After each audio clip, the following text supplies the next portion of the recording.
Hi everyone. তাহলে এই ক্লাসে দেখব আমরা যে প্রথম ক্রম বিক্রিয়ার সমাকলিত বিক্রিয়া হ্রাস সমীকরণ কীরকম হয়। আচ্ছা, আগের ক্লাসে দেখেছিলাম যে শূন্যক্রম বিক্রিয়ার সমাকলিত বিক্রিয়া হ্রাস সমীকরণ। এরপরে ধরো একটা রিয়াকশান আছে যে এ থেকে বি, যেখানে বিটা হচ্ছে তোমার বিক্রিয়াজাত পদার্থ, এটা হচ্ছে বিক্রিয়ক পদার্থ। তো এই ক্ষেত্রে আমরা লিখতে পারি যে বিক্রিয়া হার সমান মাইনাস ডি এ ডিটি, আগে যেমন লিখেছিলাম, সমান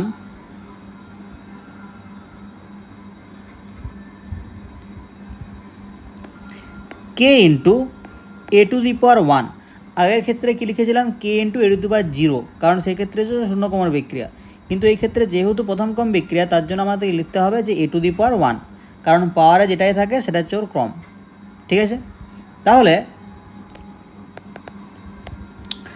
আমরা যা সেটাকে নেব যে মাইনাস ডিএ বাই ডিটি সমান K into A to the power one, মানে আমি এ লিখতে পারি।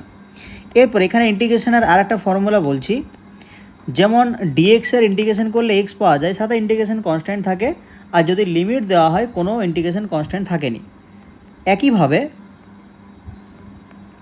ডিএক্স বাই এক্স এর যদি ইন্টিগ্রেশন করা হয় এলএন এক্স পাওয়া যায়, সাথে ইন্টিগ্রেশন কনস্ট্যান্ট থাকবে, যদি লিমিট থাকে কনস্ট্যান্ট থাকবে না। ঠিক আছে, তাহলে ডিএক্সের ইন্টিগ্রেশন করলে এক্স, আর ডিএক্স বাই এক্সের ইন্টিগ্রেশন করলে এলএন এক্স। এলএনটা কীরকম জিনিস? যেরকম লগ একটা ফাংশন, সেরকম এলএনও একটা ফাংশন। ঠিক আছে, যেমন ধরো লগ 10 সমান 1 হয়, সেরকম এলএনের মান থাকলেও সেটার কিছু একটা মান বেরোবে। আচ্ছা, এলএন আর লগের মধ্যে একটা সম্পর্ক আছে। এলএন মানে হচ্ছে তোমার লগ ইন্টু 2.303, মানে আমি লিখতে পারি যে এলএন এক্স সমান 2.303 ইন্টু লগ এক্স। ঠিক আছে, এর একটা সম্পর্ক আছে আর কি ওদের মধ্যে। আচ্ছা, এরপরে তাহলে এখানে আমি কি করব? মাইনাস ডিএ বাই এ সমান কে ইন্টু ডিটি, এই ফর্মে লিখব, কে ইন্টু ডিটি। এবারে বোথ সাইড কী করবো? ইন্টিগ্রেশন। তাহলে ডিএ বাই এ সমান কে ডিটি। এবার যখন সময় জিরো ছিল, মানে বিক্রিয়া শুরু হয়নি, তখন গাঢ়ত্ব আমি ধরে নিচ্ছি যে এ জিরো। যখন সময়টা টি হলো, মানে অনেকটা বিক্রিয়া হয়ে গেছে, তখন এ এর গাঢ়ত্ব আমি ধরে নিচ্ছি এটি। হলো? আচ্ছা, এরপরে ডিএ বাই এ ইন্টিগ্রেশন করলে কী হবে? LN A. তাহলে LN A lower limit A zero, upper limit A T, ডিটির integration T, lower limit zero, upper limit T. এবার লিমিট বসাবো। প্রথমে upper limit minus lower limit, তাহলে minus of upper limit LN এর জায়গায় কী হবে? এটি। তাহলে এলএন এটি মাইনাস এলএন এ জিরো সমান K into upper limit T, lower limit zero, তাহলে টি মাইনাস জিরো। তাহলে LN A zero minus LN A T সমান কে ইন্টু টি। আচ্ছা, লগের একটা প্রপার্টি বা ধর্ম ছিল কীরকম? ধরো log X minus log Y, এটা সমান কী লেখা যেত? লগ এক্স বাই ওয়াই লেখা যেত। সেরকম এলএনের ক্ষেত্রেও লেখা যাবে যে LN X minus LN Y সমান এলএন এক্স বাই ওয়াই। তো এই ক্ষেত্রে কী লিখব? LN A not by AT সমান এক্সটি, সরি কেটি।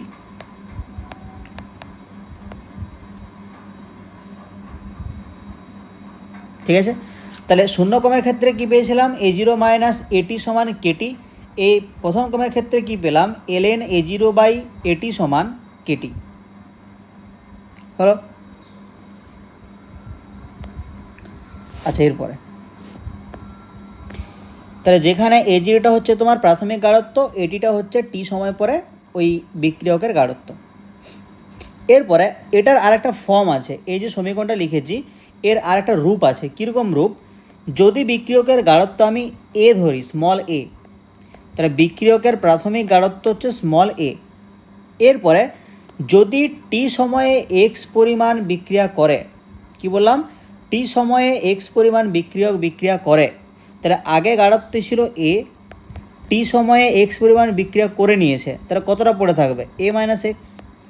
কী বললাম, যে প্রাথমিক গাঢ়ত্ব এ, টি সময়ে এক্স পরিমাণ বিক্রিয়া করেছে, তাহলে গাঢ়ত্ব কত হবে, এ মাইনাস এক্স। তাহলে আমি বলতেই পারি যে টি সময় পর গাঢ়ত্ব, যেটাকে আমি এটি বলছিলাম, সেটাকে এ মাইনাস এক্স বলতে পারি। তাহলে এটা হচ্ছে তোমার প্রাথমিক গাঢ়ত্ব, আর টি সময় পর গাঢ়ত্ব হচ্ছে তোমার এটি। এবার কি বললাম, যে প্রাথমিক গাঢ়ত্ব স্মল এ, আর যদি এক্স পরিমাণ বিক্রিয়া করে নেয়, কতটা পড়ে থাকবে, এ মাইনাস এক্স। তাহলে এ জিরো সমান এ লিখতে পারি, এটি সমান এ মাইনাস এক্স লিখতে পারি। তো এখান থেকে কী লেখা যাবে, LN A by A minus X সমান কেটি। তাহলে এই ফর্মেও কিন্তু বিক্রিয়াটাকে লেখা যাবে। হয়েছে? আচ্ছা, এরপরে আগের ক্ষেত্রে যেরকম বের করেছিলাম যে শূন্যক্রম বিক্রিয়া সম্পূর্ণ হওয়ার জন্য কত সময় লাগবে, এই ক্ষেত্রেও বের করব যে প্রথম ক্রম বিক্রিয়া সম্পূর্ণ হওয়ার জন্য কত সময় লাগবে। ঠিক আছে? আচ্ছা, তো আগের মতো এখানেও লিখব যে এটি সমান জিরো। এটি সমান জিরো মানে যদি বিক্রিয়াটা সম্পূর্ণ হয়ে যায় তাহলে কোনো বিক্রিয়ক পড়ে থাকবে না, তাই টি সময় পর বিক্রিয়কের গাঢ়ত্ব কত হবে, জিরো। তো LN A zero by zero সমান কেটি। তাহলে LN A zero by zero মানে কি, এলএন ইনফিনিটি সমান কেটি। তাহলে ইনফিনিটি সমান কেটি, এলএন ইনফিনিটি মানে ইনফিনিটি সমান কেটি। তাহলে টি সমান ইনফিনিটি বাই কে সমান ইনফিনিটি। তাহলে টি সমান ইনফিনিটি মানে প্রথম ক্রম বিক্রিয়া সম্পূর্ণ হওয়ার জন্য অসীম সময়ের প্রয়োজন। এখান থেকে কী বলতে পারি, যে প্রথম ক্রমের বিক্রিয়া কখনোই সম্পূর্ণ হয় না। অসীম সময়ের প্রয়োজন মানে কি, কখনোই নিশ্চয়ই সম্পূর্ণ হয় না। বোঝা গেল? এরপরে প্রথম ক্রম বিক্রিয়ার অর্ধ জীবনকাল বা হাফ লাইফ। তো আগে যেরকম ছিল আর কি, যে যখন টি সমান টি হাফ মানে সময়টা যখন অর্ধজীবনকাল, তার অর্থ কি বোঝায়, যে টি সময় পর গাঢ়ত্ব প্রাথমিক গাঢ়ত্বের অর্ধেক হয়ে গেছে, এটাই বোঝায়। অর্ধজীবনকাল মানে কি, যে সময়ে বিক্রিয়কের গাঢ়ত্বটা অর্ধেক হয়ে যায়। হলো? তাহলে প্রাথমিক গাঢ়ত্ব যদি এ জিরো হয়, টি সময় পর গাঢ়ত্ব কত হবে, এ জিরো বাই টু। তো LN A zero by AT সমান কেটি। তাহলে এটি এর জায়গায় কী বসাবো, এ জিরো বাই টু। তাহলে LN A zero by two সমান কেটি। এবার টিটাকে আমি টি হাফ লিখতেই পারি, যেহেতু আমি মানে এটি সমান এ জিরো বাই টু বসিয়েছি। তাহলে কে টি হাফ সমান এলএন টু, বা লিখতে পারি টি হাফ সমান এলএন টু বাই কে, এটা। তাহলে অর্ধজীবনকাল সমান কি হলো, এলএন টু বাই কে। এবারে এলএন টু এর মানটাও তুমি বসাতে পারো, এলএন টু এর মান হয় 0.693 বাই কে। হলো?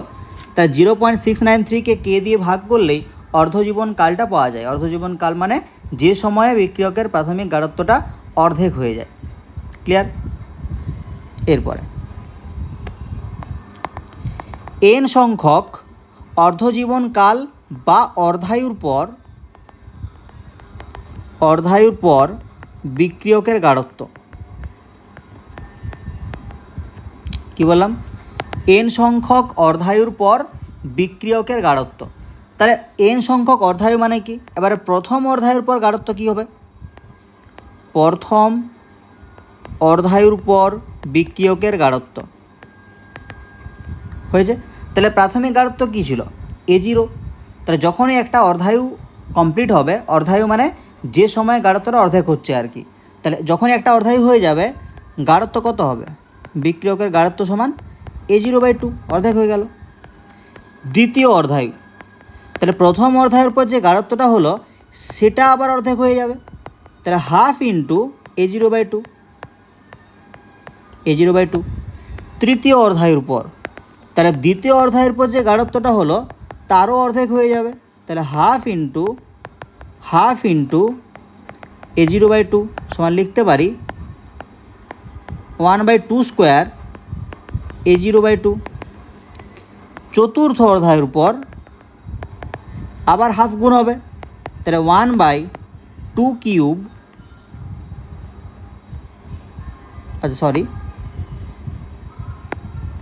এটা লিখতে পারি যে A0/2³ 3টা 2 আছে না, আর এখানে A0/2², তো এখানে লিখতে পারি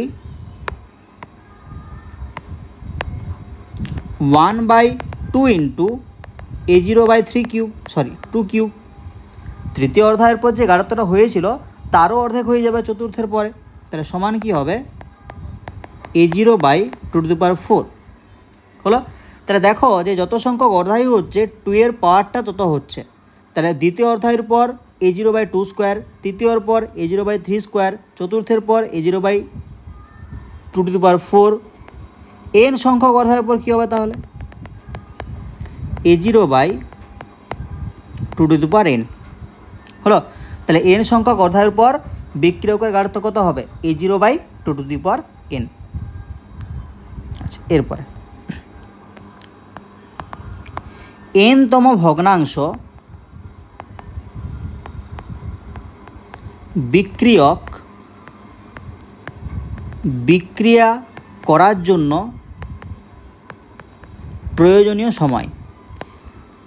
তাহলে যে বিক্রিয়কের গাঢ়ত্বটা আছে ওর n-তম ভগ্নাংশ, ওইটা বিক্রিয়া করার জন্য কত সময় লাগবে, ঠিক আছে। তাহলে ধরো যে বিক্রিয়কের গাঢ়ত্ব হচ্ছে তোমার A0, কতটা বিক্রিয়া করবে এই A0-র n-তম ভগ্নাংশ, মানে বিক্রিয়া করবে হচ্ছে তোমার 1/n ইন্টু A0-র n-তম ভগ্নাংশ। তাহলে টি সময় পর পড়ে থাকবে কতটা, তাহলে কতটা ছিল A0, কতটা বিক্রিয়া করেছে A0/n, দুটোকে বিয়োগ করলেই পেয়ে যাবে যে কতটা পড়ে আছে। তো এটা ক্যালকুলেশন করলে কত হবে A0 কমন নাও, তাহলে 1 - 1/n, তাহলে A0 ইন্টু n - 1/n। তাহলে আমাদের রিলেশন কী ছিল যে ln A0/AT সমান KT। এবারে এটি মানে কি টি সময় পর যতটা পড়ে থাকে, তাহলে এর মানটা কত হবে, এটা হবে A0 ইন্টু n - 1/n। তাহলে ln প্রাথমিক A0/t সময় পর যতটা পড়ে আছে, মানে A0 ইন্টু n - 1/n সমান হচ্ছে তোমার T1/n। T1/n মানে যে যত সংখ্যক, মানে 1/n ভগ্নাংশ সংখ্যক বিক্রিয়া করে গেছে, তার জন্য আমি টিটাকে T1/n করতে পারি, সমস্যা নেই। তো n অর্থ কেটে যাবে উপর নিচে, কি পড়ে থাকবে ln n/n - 1 সমান k T1/2 Tn। তাহলে এখান থেকে T1/n সমান লিখতে পারি 1/k ln n/n - 1। ব্যাস। আচ্ছা দেখো, এতটা পর্যন্ত ঠিক ছিল। এরপরে আমি 4টা স্পেশাল সমীকরণ করাবো। এরপরে যখনই তোমার, মানে এখন জাস্ট দেখে একটু বুঝে রাখো, এই পোর্শনটা একটু বুঝতে সমস্যা হতেও পারে, ঠিক আছে। তো এটা তখনই করবে যখন তোমার পুরো চ্যাপ্টারটা একদম ফুললি প্রিপেয়ার থাকবে, কারণ তোমাদের বোর্ডসের ক্ষেত্রে এই পোর্শন থেকে বা এই 4টা বিক্রিয়া থেকে খুব একটা কোশ্চেন কিন্তু কোনোদিন জিজ্ঞেস করেনি, ঠিক আছে। তাহলে পুরো পোর্শনটা ঠিকঠাক থাকলেই এটা দেখবে, না হলে এই পোর্শনটা পরীক্ষার সময় রিভিশন না করলেও চলবে, ঠিক আছে। যদি পুরোটা হয়ে যায় দেখে রাখবে, দিলেও দিতে পারে, কোনো দিন দেয়নি দিলেও দিতে পারে। আচ্ছা দেখো, তাহলে আমরা হাত ধ্রুবকের সমীকরণ বের করব কতগুলো বিক্রিয়ার ক্ষেত্রে। ফার্স্ট বিক্রিয়া প্লাটিনাম বা AU মানে গোল্ড আর কি, বা I- এর উপস্থিতিতে H2O2 এর বিয়োজন।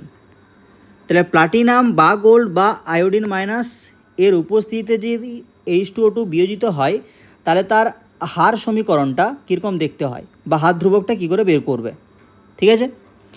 তাহলে সমীকরণটা আমরা লিখব আগে যে H2O2 এটা যদি বিয়োজিত হয় জল আর হাফ অক্সিজেন উৎপন্ন করে, ঠিক আছে। এরপরে নির্দিষ্ট সময় ছাড়া ছাড়া, সাপোজ তুমি 5 সেকেন্ড পর, তারপরে 10 সেকেন্ড পর, 20 সেকেন্ড পর, 30 সেকেন্ড পর, এরকম নির্দিষ্ট সময় ছাড়া ছাড়া এই যে H2O2 আছে না, H2O2টাকে তুমি KMnO4 দ্বারা টাইট্রেশন করবে। টাইট্রেশন কি, এটা ক্লাস 11-এ পড়ে এসছো। টাইট্রেশন করবে, কি বললাম, এই যে H2O2-র পরিমাণটা তুমি নির্দিষ্ট সময় ছাড়া ছাড়া KMnO4 দ্বারা টাইট্রেশন করে বুঝতে পারবে। ঠিক আছে, তাহলে ধরো যখন তুমি প্রথমবার টাইট্রেশন করছো, তাহলে প্রথমে KMnO4 ধরো কতটা লাগলো টাইট্রেশন করতে, সেটা হচ্ছে V0। ঠিক আছে, ধরো টি সময় পরে টাইট্রেশন করছো, সেই ক্ষেত্রে ওই H2O2কে টাইট্রেশন করতে KMnO4 লাগবে VT। ঠিক আছে, তাহলে প্রথমে V0, টি সময় পর VT। তাহলে আমরা কি জানি যে ln A0/AT সমান KT। A0 মানে কি, প্রাথমিক গাঢ়ত্ব, AT মানে কি, টি সময় পর গাঢ়ত্ব। তো আমি বলতেই পারি যে H2O2টা প্রাথমিক অবস্থায় যখন ছিল তখন KMnO4 লাগছিল কত, V0। H2O2 টি সময় পর ছিল AT, তখন KMnO4 লাগছিল VT। তাহলে A0-র জায়গায় V0, AT-এর জায়গায় VT আমি লিখতেই পারি। তাহলে ln V0/VT সমান হচ্ছে তোমার KT, যেখানে V0টা হচ্ছে তোমার KMnO4-এর KMnO4-এর আয়তন প্রাথমিকে, আর VTটা হচ্ছে KMnO4-এর আয়তন অন্তিম অবস্থায়। এটা গেল তোমার H2O2-র বিয়োজনের সমীকরণ। আচ্ছা, 2 নাম্বার N2O5-এর বিয়োজন। তাহলে N2O5 বিয়োজিত হয়ে তোমার উৎপন্ন করে N2O4, তার সাথে হাফ অক্সিজেন হলো। এই ক্ষেত্রে কি করা হয়, নির্দিষ্ট সময় ছাড়া ছাড়া এই যে অক্সিজেনটা আছে, এই অক্সিজেনের আয়তনটাকে পরিমাপ করা হয়। তাই নির্দিষ্ট সময় ছাড়া ছাড়া তুমি যদি অক্সিজেনের আয়তন পরিমাপ করো, তাহলে সেখান থেকে তুমি এর হাত ধ্রুবকের সমীকরণটাকে বের করতে পারবে বা গাণিতিক রূপটাকে বের করতে পারবে। হলো, তাহলে আমি বলছি যে টি সময় পরে X পরিমাণ N2O5 বিক্রিয়া করেছে এবং ভিটি পরিমাণ বা ভিটি আয়তন O2 উৎপন্ন হয়েছে। কি বললাম, টি সময় পরে X পরিমাণ N2O5 বিক্রিয়া করেছে আর ভিটি পরিমাণ O2 উৎপন্ন হয়েছে।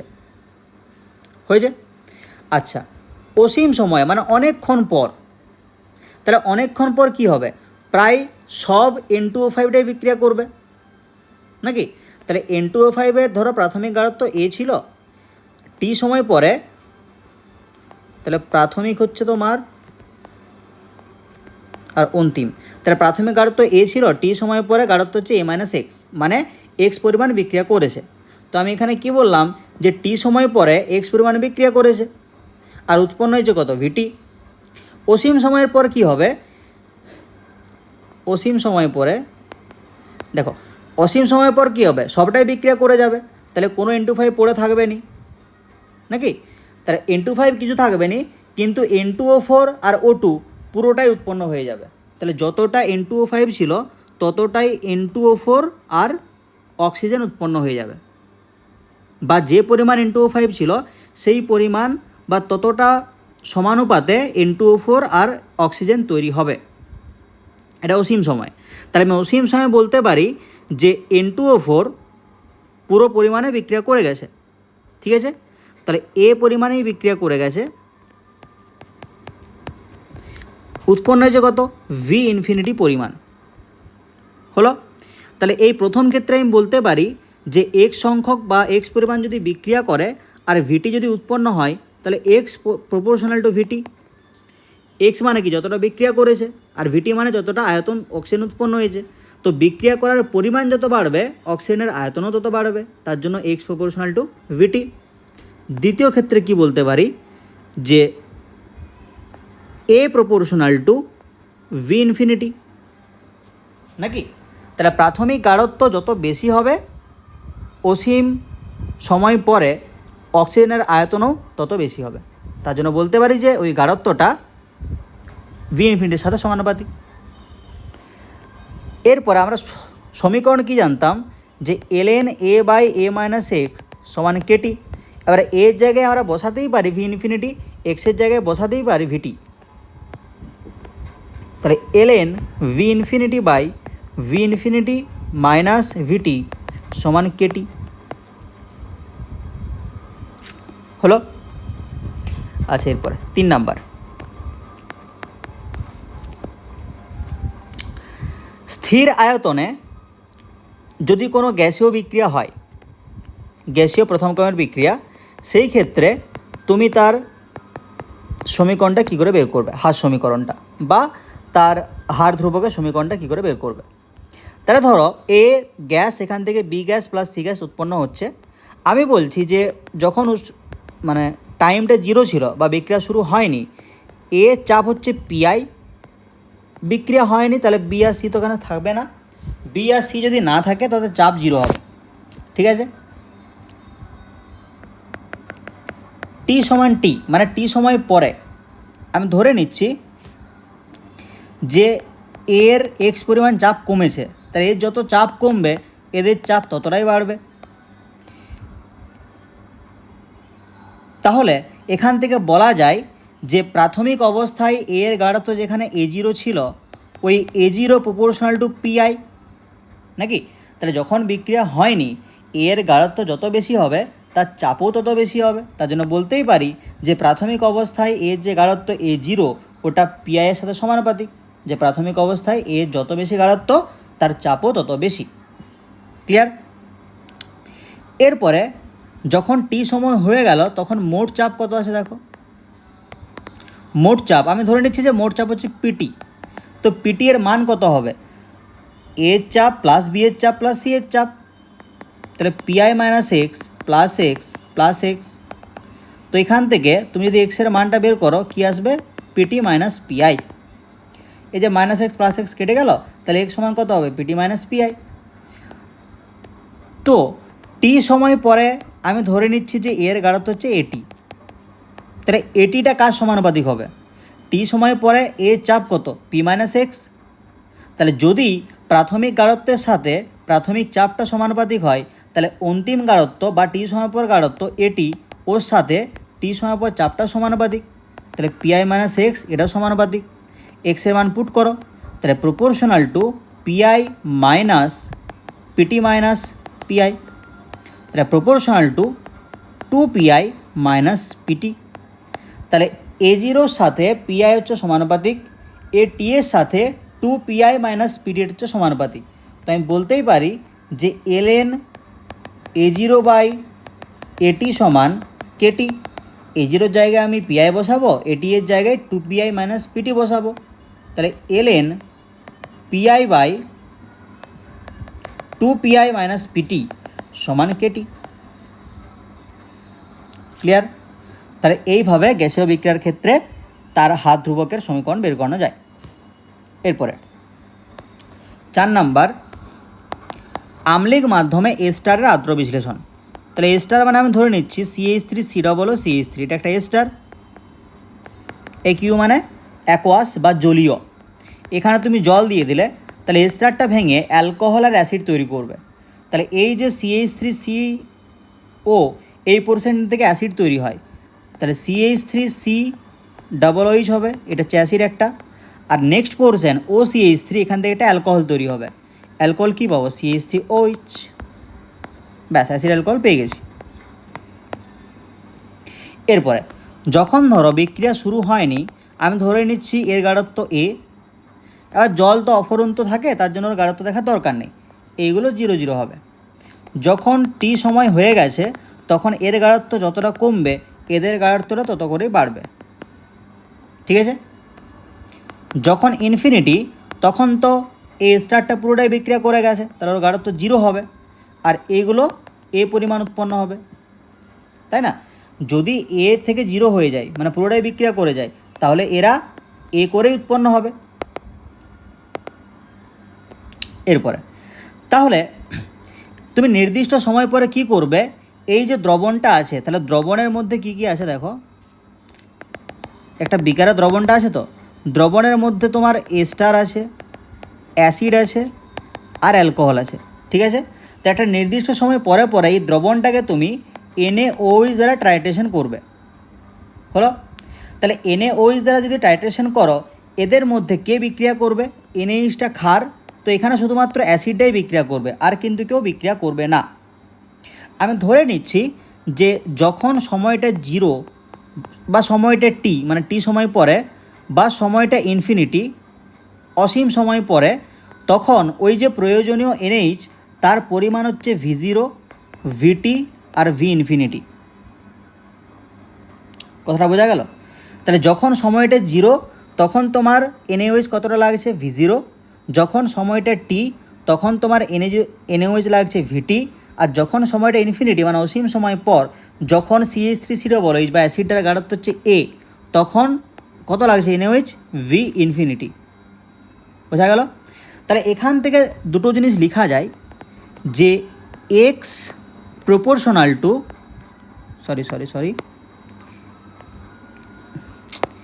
A প্রপোর্শনাল টু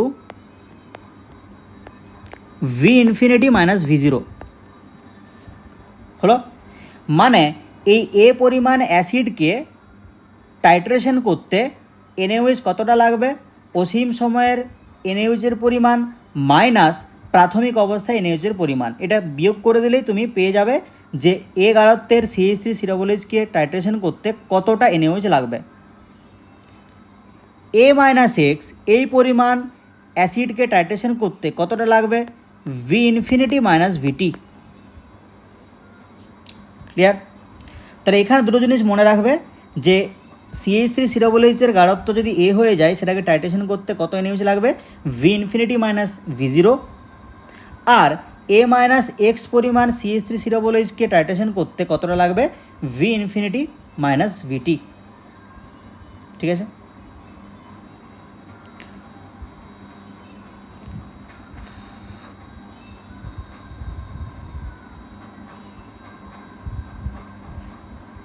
আচ্ছা, তাহলে এখানে সমীকরণটা কী লেখা যায়?